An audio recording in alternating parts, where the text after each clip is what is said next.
is going on, everybody? It is your boy Arrows, and we are here with part 3 of our 4-part review of Reign of Jafar. If you guys have already checked out the other videos, this past week we have done um, Amethyst Steel together and Ruby and Sapphire. Now we're ending off the solo colors with Amber and Emerald, and then we're also going to be doing the dual colors coming up in the next video.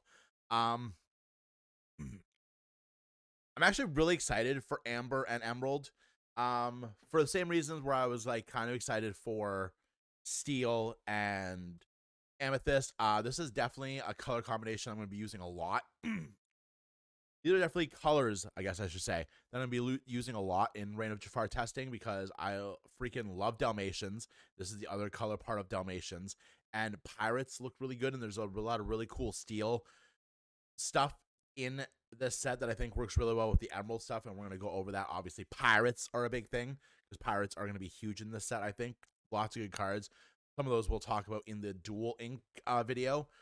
But let's get into Amber. Now, Amber has 24 cards, which I think roughly about what most of the colors have. So, we're the same thing as we did with the other two videos. We're going to do characters. We're going to do songs, items, actions, blah, blah, blah, blah. Now, this one's unique because there's no actual actions in this one. For Amber, it's all just songs. So, we are going to get into it. All right. So, we're starting off with Charlotte LaBouffe, Mardi Gras Princess. Generic 1/3, quest for 1.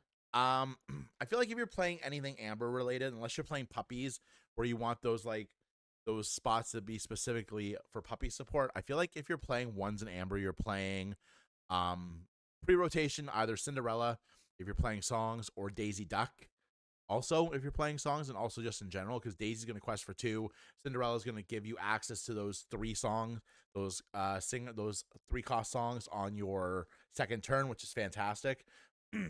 But I think this card is good. She's a princess, so with some good princess support, you could really do some things with her. 1/3 is a solid stat line for a 1-drop. She's going to probably survive at least a turn if your opponent goes to challenge her right away.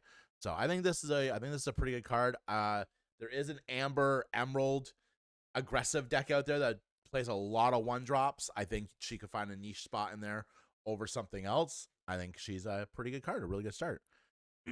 Next we have Jean. You guys have seen Wreck-It Ralph. You know Jean. You know what he's about. Jean is a 1-drop. Quest for 1, 1/2 on the stat line. I guess you earn this. Whenever this character quests, you may remove up to 2 damage from chosen character. I like this card. I think early damage removal is really cool. I think this could fit in really nicely with Racers. As another strong 1-drop pending. Healing damage every time it quests. I feel like especially in like the late game, your opponent's probably going to be forcing down more on bigger threats, and Jean might get to stick around for a while. I mean, right now in a pre-rotation world, your healing is being done by Rapunzel because she's letting you draw cards too. But in a post-rotation world, if Rapunzel doesn't get reprinted, Jean, look at him. He's a go-getter. This, in my opinion, is the best 1-drop of this set. We're, of course, talking about Mirabelle Madrigal. You guys know how much I am psyched for Madrigals. I have a deck profile up on how I think the deck is going to run, and with some ideas post-rotation. We've already covered some of the Madrigal stuff in our Amethyst Steel review. I think this is the 1 starter in a pre-rotation world. For your Madrigal deck, you're going to be running 4 copies of Cinderella and 4 copies of Mirabelle Madrigal, Curious Child. She is fantastic. She's a 0/2 on the stat line. Inkable, quest for 1. You are a wonder. When you play this character, you may reveal 1 song card in your hand to gain 1 lore. Ideally, you're going to play this, reveal This Is My Family, gain your 1 lore on your next turn, play This Is My Family, gain another lore, draw a card. You want This Is My Family's in your discard early so you can constantly recycle them with the dual ink 6-drop Mirabelle from cause I bad at pronouncing set 7 Arxaria's Island, whatever it is. Ignore me. This is a fantastic card. If it stays on the field, it is a beautiful shift target for that 6-drop Mirabelle to shift for 4. Fantastic card. Madrigals, I feel like, are going to be really, really good. I feel like they're a strong dark horse for like top tier format this coming up. We have Rhino, 1/16th Wolf on his mom's side. One cost, 1/2. When you play this character, chosen opposing character gains -1 till the start of your next turn. When we get into Emerald, you're gonna see the watered down, but kind of not watered down version of Under the Sea. I think this works really nicely in with that as well. A really interesting thing for like a kind of a aggro deck for Amber Emerald. Antonio's Jaguar. When you play this character, if you have a character named Antonio Madrigal in play, gain 1 lore. I like these Madrigal cards because they're almost always going to at least give you 1 extra lore. And then if you get to quest with them too, there's more lore on top of that. He's a 2-cost inkable, 1/4 on the stat line, which is really good. Quest for 1. The Antonio, which we're going to talk about in the dual inks, is phenomenal. So I'm really excited for this card.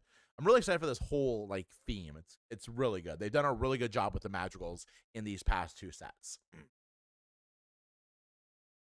Our pardon me, our second reprint of the set. There's 2 in this one. There was Hook Forceful Duelist, which we covered in our Steel Amethyst review, and Dalmatian Puppy Tailwagger. This makes me very happy because I think what is going to make the Dalmatian deck work in post rotation is having access to Tailwagger. We're okay if we lose Rolly because we're getting a better one, but being able to have access to this means we can still keep running our like 8 to 10 copies of Tailwagger in our Dalmatian decks. Really good card. 2 cost, 2/3, quest for 1.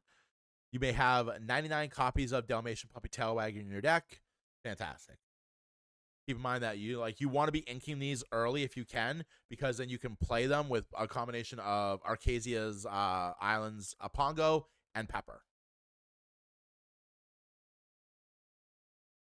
Huey, Reliable Leader, is a 2-cost uninkable. 2/3. Whenever this character quests, you pay 1 less for the next character you play this turn. It's Doc, but it's not inkable, and it costs 1 less. Quests for 1. Can I just say that for the most part, I'm slightly disappointed, and we're talking about with the other two of the triplets. The triplets don't interact with each other like they did in Ursula's Return, Ursula's Return. Makes me a little sad. This is Doc only with a reverse stat line. I think Doc's a 3/2, and it's uninkable, which is meh. Jim Deere, Beloved Husband, is 2 ink uninkable. Sorry, 2 ink inkable. Wow. 0/4 with Bodyguard. I feel like 4 is a solid play for early bodyguards. I wish he had an attack stat, strength attack number, but it is what it is. He quests for 1. He's got Bodyguard. He's gonna soak up in the early game a couple hits.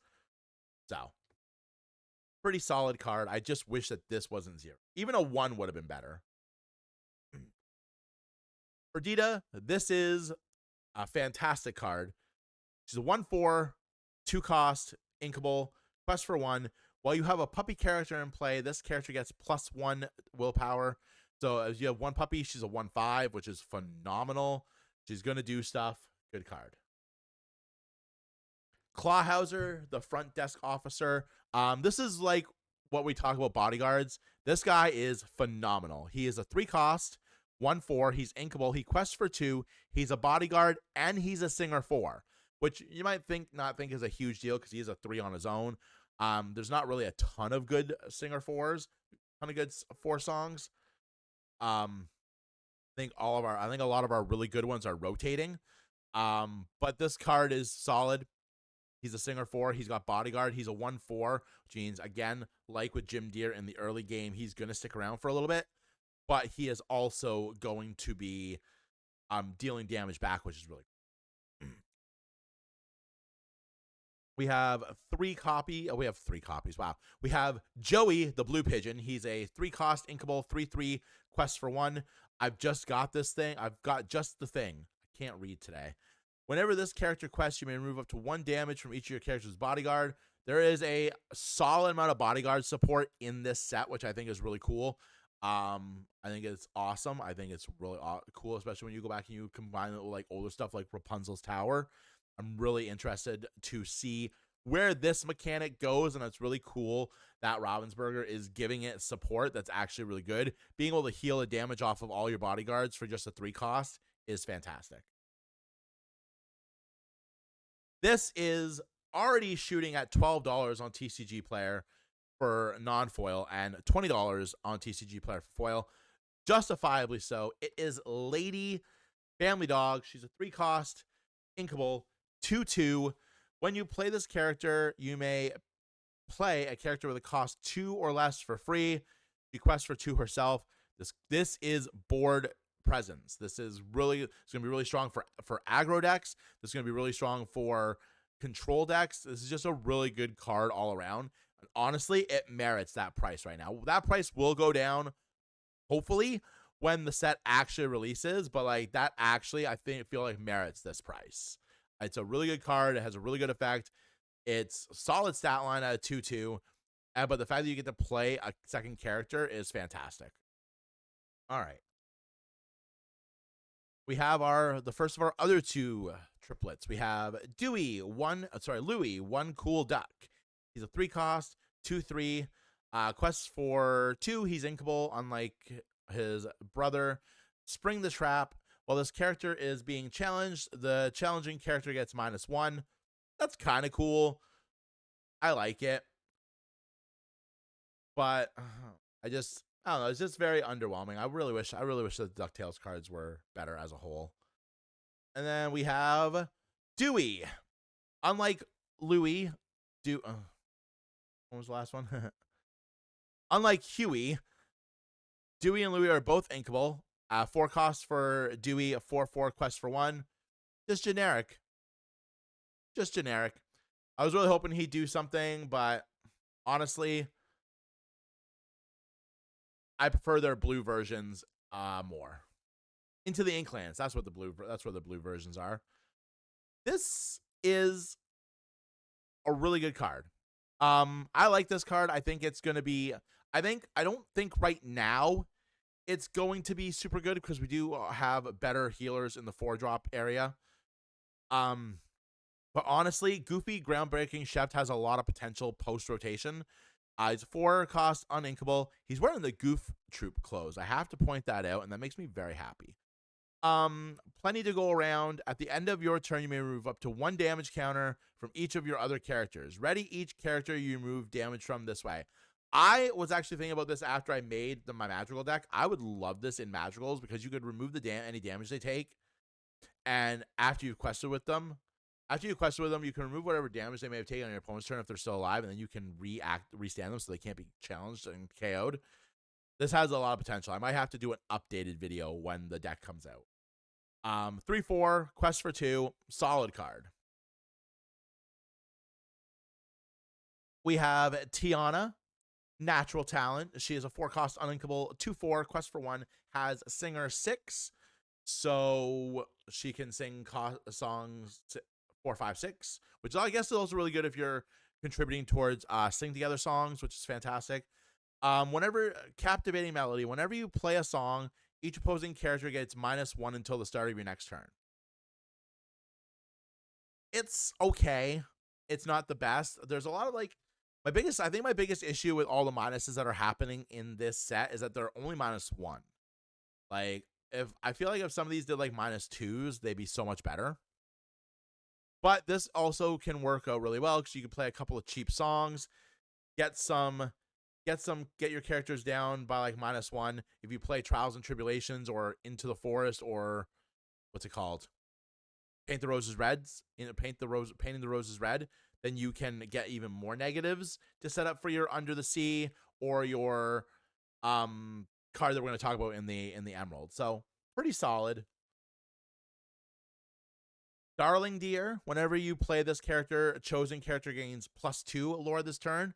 Really good card. She's a 5 cost, inkable, 4/4, quest for 1 herself. But right there, that is worth playing her right there because you're going to play her, give something, hopefully something with 2 lore that it's questing this turn, giving that 2 more lore. That's 4 lore right there, which is fantastic. I like this card a lot.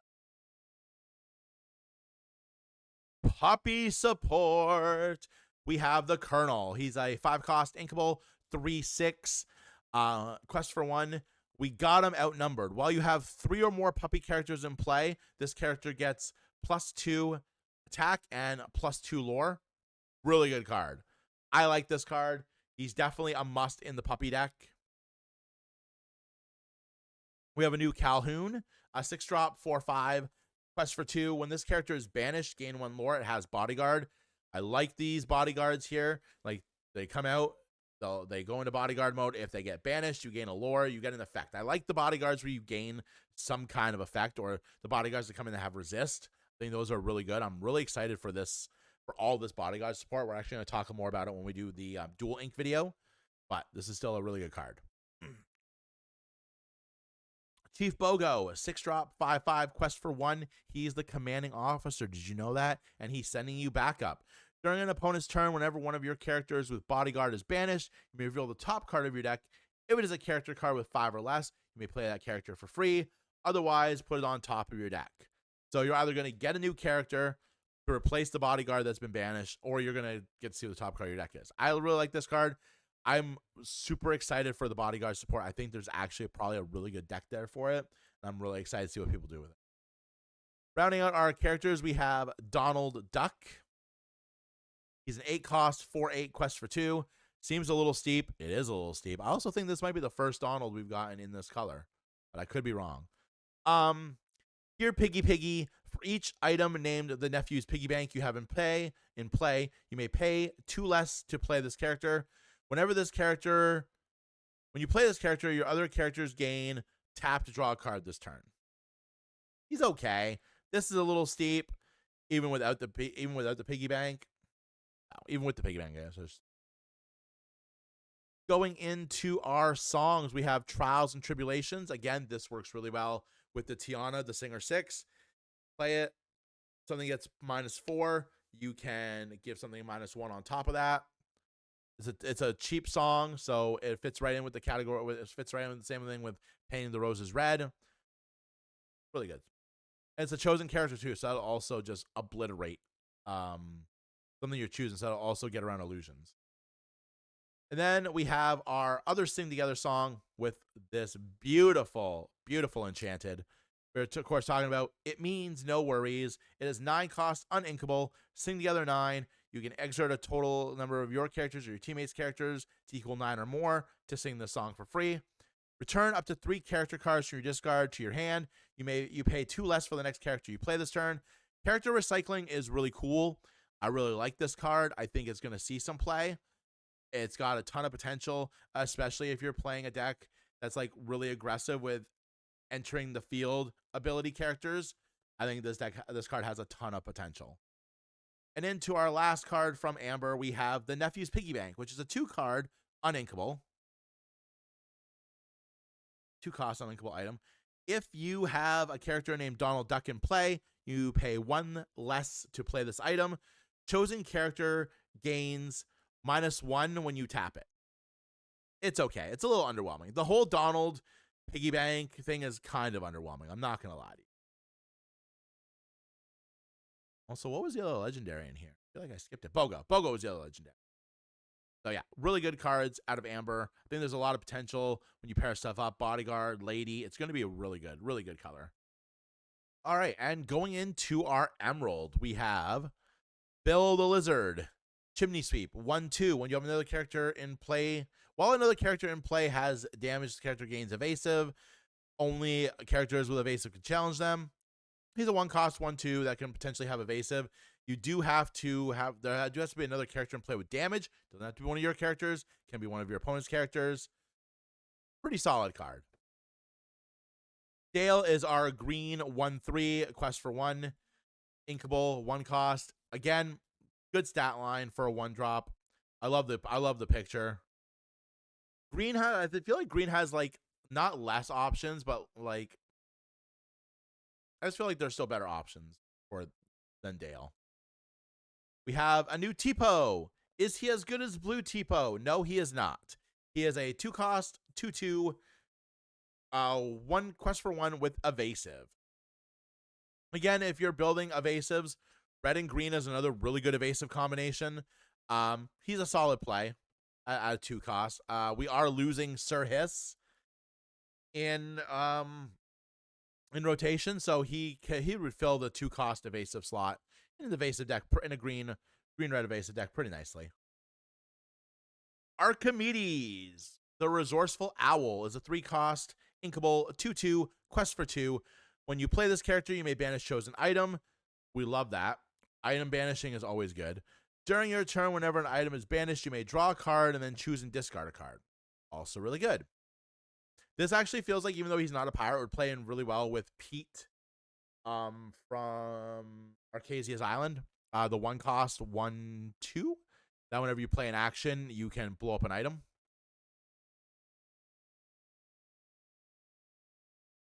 Fred is back. Fred, Major Science Enthusiast, is a 3-drop, 2/3, inkable, quest for 2, spitting fire. When you play this character, you may banish chosen item.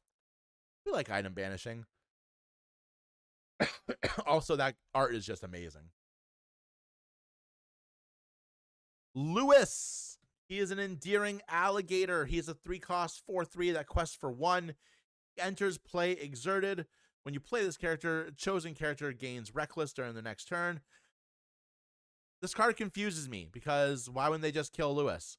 But whatever. Giving something reckless is pretty good. We know Lyle, Tiberius Stone, is a really good card. Does the same thing. Gives something reckless when he comes out.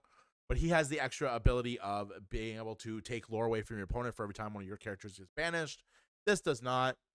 It's okay. Tramp.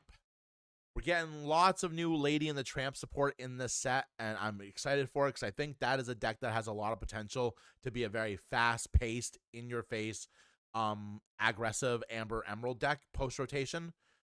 This Tramp is pretty good. He is a 3 cost, 3/3, quest for 1. And when you play this character, a chosen character gains ward until the start of your next turn. We're getting a new Emerald Amber Lady that I think this works really well with, that you want to protect her because she can get really good and she can really put some good early lore on the board for you. Wilhelmina Packard, the radio operator. She's your 3 cost, generic 3/4, quest for 1. She's okay. Chaka is back as well. Did we get a Chaka? Yes, we did. And it is a 4-drop, 3/3.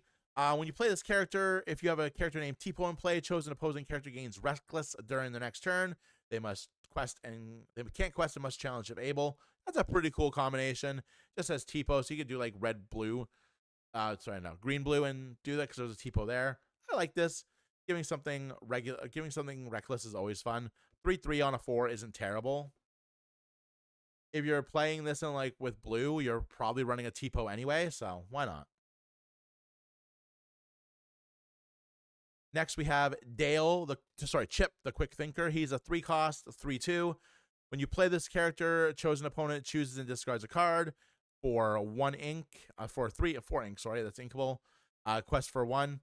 I like this. I like non-actions that come in and do discard. I'm hoping that Prince John is a card that gets reprinted in one of the early reprint sets. So hopefully he is, because honestly, I don't really think discard works as well without him, but that could just be me. Next we have Flynn Rider, Breaking and Entering. He is uninkable, 4 cost, 1/4, quest for 3. Whenever this character is challenged, the challenging player may choose and discard a card. If they don't, you gain 2 lore. I like this card. I like this card a lot. One of the big cards in the early sets was the 2-cost Flynn Rider, or was he a 3-cost? The Flynn Rider that whenever you challenged him, you had to discard a card. I like this like bigger version. Yes, he's on Inkable, which honestly a lot of the really good Emerald cards usually are. Quest for 3, 1/4. Your opponent's probably either gonna waste 2 cards or one strong Strength of Raging Fire or a Long Came Zeus if they're playing Steel to get rid of this. The one attack, the one strength does open it up to being hit by Sisu and Brawl, so you have to be careful about that. But I feel like for the most part, you're gonna be at least taking one challenge with this, hopefully, and they're gonna discard a card. Nobody in the right mind is gonna give you 2 lore after you've just quested for 3. I like Flynn Rider. I think he's got a lot of potential. Gadget, on the other hand, is I feel like Gadget very much depends on what we have in a post rotation. She's a 4-cost Inkable, 3/2. Quest for 2, Golly. When you play this character, if an opponent has more cards in their hand than you may draw a card. This feels like something that'd be cool in like a multiplayer game where you're playing against like 2 or 3 other people, and somebody somewhere is going to have more cards than you. But in a single player game, I feel like with how aggressive the game is right now, with the amount of like aggro decks that are kicking around, I feel like this isn't going to go off very well, and it's just not going to be good. There are other 4-costs that Quest for 2 that are better suited for this slot, in my opinion. Jock, on the other hand, is a fantastic 4-cost card. He's a 4-cost, Inkable, 3/4, Quest for 1, Voice of Experience. When you play this character, if you have 3 or more other characters in play, gain 2 lore. The Emerald Amber aggro decks that I think are going to come in are going to play a ton of 1-drops, a ton of 2-drops. So it's going to be pretty easy in the mid game to play 3 1-drops and play Jock. That's only 7 ink, which is fantastic. I like this card a lot. I think it's going to be really good. Mad Dog, Carnage's first mate, is a 4-cost, 4/4, Quest for 1.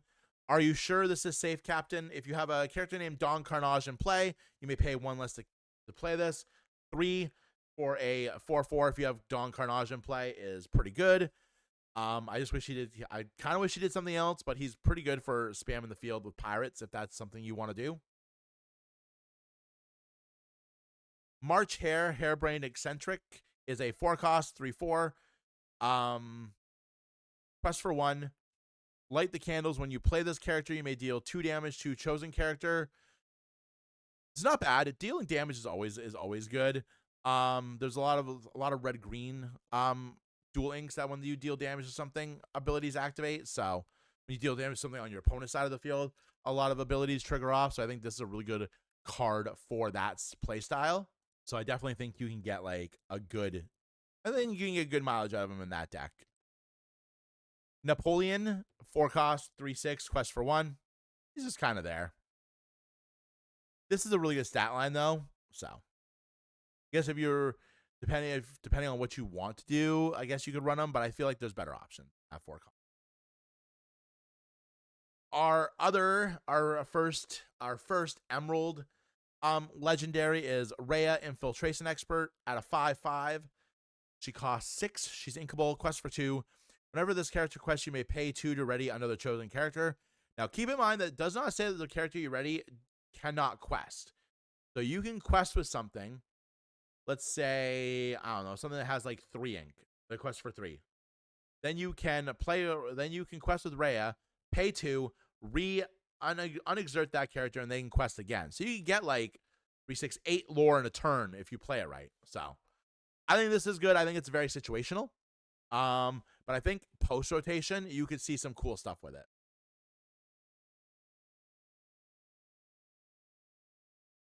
We have Bezel, the undercover detective. He looks more like a pirate than anything else. 5/4, 7-cost, Inkable, Quest for 2. When you play this character, you may return chosen character to their player's hand. Whenever this character quests, chosen opponent discards a card at random. I like this. I like all these effects. The stat line is fine. That questing for 2 is awesome. 7 is a little steep, but you're getting both a bounce and potentially a good couple discards, especially because, like I said, you could do this and pair it up with Rhea. Quest with Basil, discard a card. Quest with Rhea, pay 2, unexert Basil. Quest with Basil. So you have, he's not terrible.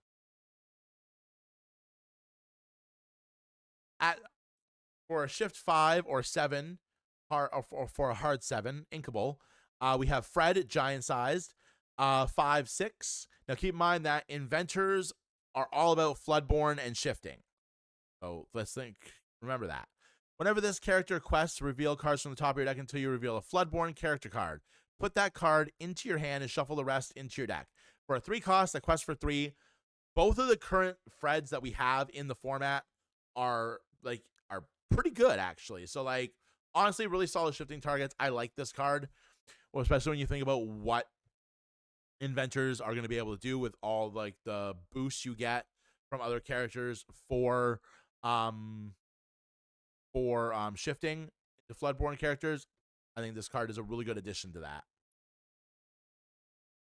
We got 2 actions for green. We got He Who Steals and Runs Away. It's 3 cost. Banish chosen item, draw a card. I love this. Out of all the banish item cards, this is the best one. Because not only do you get to banish an item, you get to draw a card. Fantastic. Fantastic. And it's a common, which is crazy. Wrong Lever. 3 cost. Action, inkable. Choose one. Return chosen character to their player's hand. Put a card named Pull the Lever. We're going to cover that in the dual inks. It's a dual ink card. From your excuse me.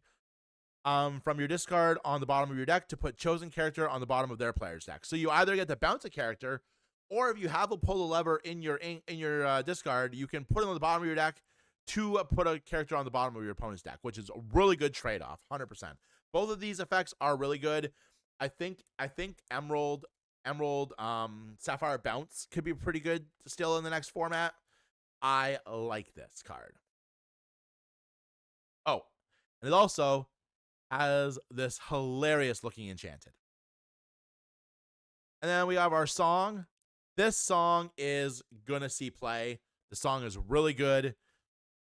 Sing Together 8, stopped chaos in its tracks. 8 cost, inkable. Now keep in mind the closest thing we have to this in the current format is Under the Sea, which is an 8 cost, Sing Together 8, but it's uninkable.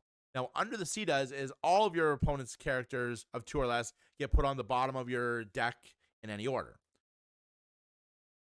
This one is a little bit different. You get to return up to 2 chosen characters with 3 or less each to their player's hand. This feels more combo-oriented in discard decks, especially Amber Emerald, because you can use You Have Forgotten Me after you bounce those characters and get 2 discards, and you have any Prince Johns on the field, you'll draw cards equal to what you've discarded. This feels more combo oriented in the Amber Emerald discard, whereas Under the Sea is obviously your opponent has no cards in their hand already. You're going to clear their field. Now they're on the top draw. They're either inking or they're playing 1 card at a time, but you can use your other various arrays of cards to get rid of. So I like it. I think it has potential. I'm really excited to test it out. That brings us to the last card in Emerald. M-Purse, 2 cost, inkable item. Whenever you play a character, if you use shift to play them, they get 4 attack extra this turn. That is fantastic. That is Challenger +4 on an item, and all you have to do is shift. Inventors are all about shifting. So this is a really, really good card. I like this card. I think if you're playing Inventors, you're playing this. If you're shifting, honestly, a lot, you're playing this.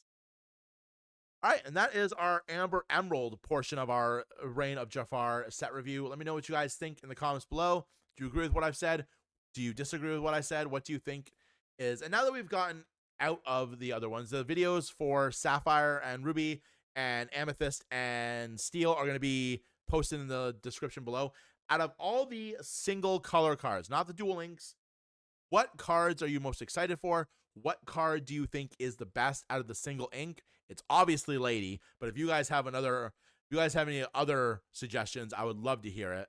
Let me know. We got Duel Inks left. That one's going to be really fun to do. I'm really excited for it. So yeah, stay safe out there, everybody. Hopefully you enjoyed the video. Hopefully you enjoyed the series. Don't forget to like and subscribe to the channel. Ding the notification bell. Follow me on any of my socials down here. Stay safe. As always, enjoy your card games. Lorcana's in a really good spot right now. I'm really excited for it. And as always, friends, I'll see you when I see you. Bye.